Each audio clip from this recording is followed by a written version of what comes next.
What's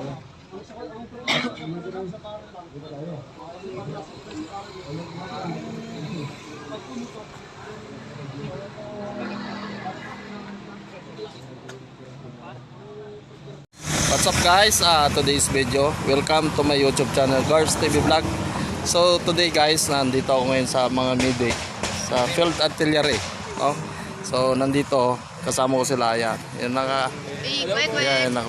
Yan sila. So guys, may pakisuportahan na lang yung channel ko at i-subscribe and like and share and follow guys. So today guys, meron akong interviewin sa Mayday kung ano ba talaga ang purpose ng Mayday, bakit may Mayday ang army, no? So malalaman natin guys kung ano yung tasking ng Mayday.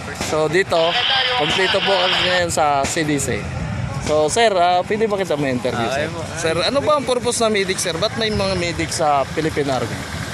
Ito po yung tumutulong po, ito yung nagsisupport sa mga kapoy natin sa mga hukbo po natin. Ito po yung tumutulong sa atin pag may nasusugatan, kailangan po ito. Ayun. So ang purpose guys, sila yung taga-sagip victim, no? Yung mga nasugatan na army, so sila yung nagre-rescue sa mga biktima. So nalalaman nyo na po kung ano yung tasking ng medic. So nandito po si Sir Crystal, yung kanilang ang officer po. So guys, huwag nyo pong kalimutan i-subscribe yung channel ko sa YouTube. So maraming salamat.